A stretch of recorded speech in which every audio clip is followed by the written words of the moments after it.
Kala itu, di Indonesia terdapat sekitar 70.000 tawanan perang dan interniran yang tersebar di seluruh Pulau Jawa.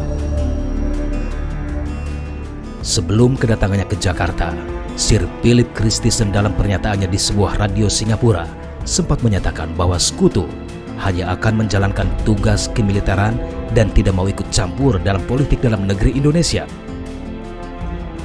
Tidak mengetahui rencana Sekutu dan Belanda di balik misi pemulangan tawanan perang dan pelucutan tentara Jepang, bangsa Indonesia awalnya tidak menentang kedatangan Sekutu.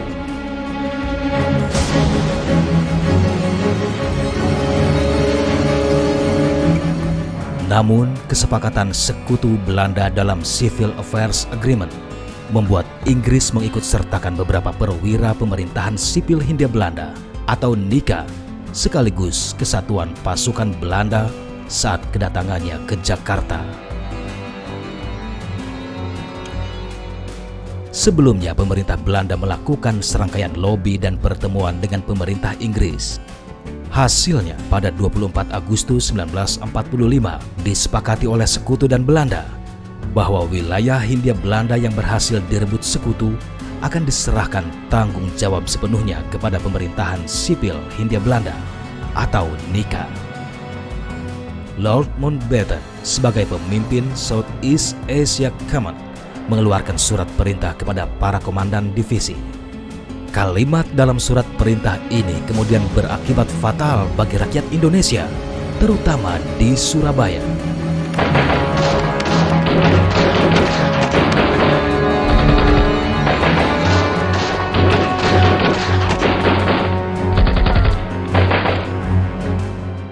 Lambat laun, kepercayaan Indonesia terhadap keberadaan Sekutu meredup. Tidak terkecuali dalam urusan pengiriman perbekalan tawanan perang di Jawa Barat misalnya. Selama masa pendudukan Jepang 42-45 di daerah Bandung itu terjadi konsentrasi dari orang-orang Eropa, baik kaum militer atau sipil yang menjadi tawanan Jepang. Ketika kabinet Syahrir berkuasa, ada usaha-usaha dari pemerintah pada saat itu untuk mengizinkan dikirimkan logistik oleh tentara-tentara Gurkha ini, oleh tentara-tentara Inggris.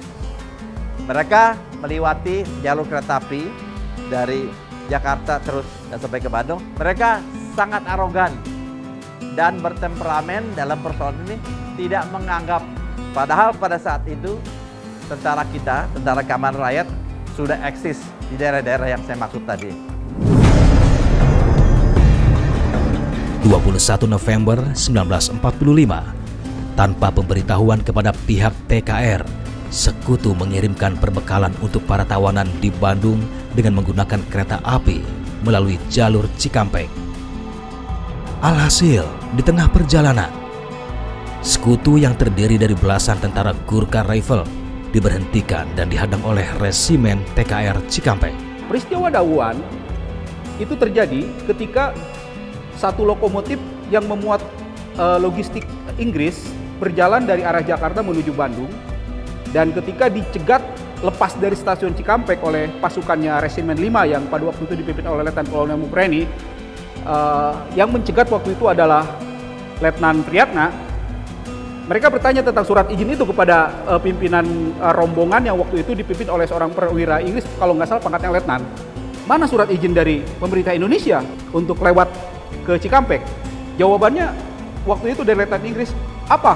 Anda menginginkan saya memberikan surat izin kepada pasukan yang menang perang gitu? Itu jawaban itu ternyata tidak membuat puas pasukan Letnan Priyatna. Ketika terjadi adu mulut, tiba-tiba menyalak sebuah letusan senjata dari arah gerbong yang waktu itu berhenti. Nah, dari situ mulai terjadi pertempuran yang berakhir dengan meninggalnya, gugurnya sebagian besar pasukan Inggris. Yang disisakan cuma 4 orang Gurkha waktu itu dan langsung ditawan oleh pasukan Priyatna. Itu yang terjadi.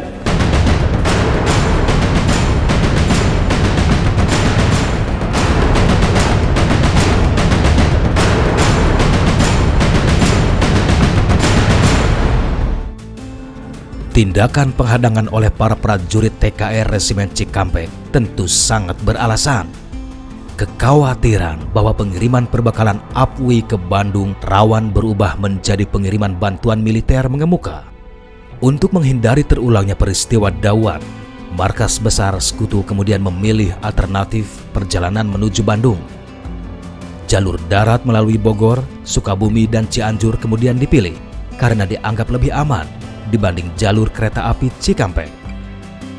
Namun, diacuhkannya kerjasama operasional dengan Tentara Keamanan Rakyat dalam pengiriman perbekalan tawanan perang oleh Sekutu, tak urung justru menciptakan malapetaka baru.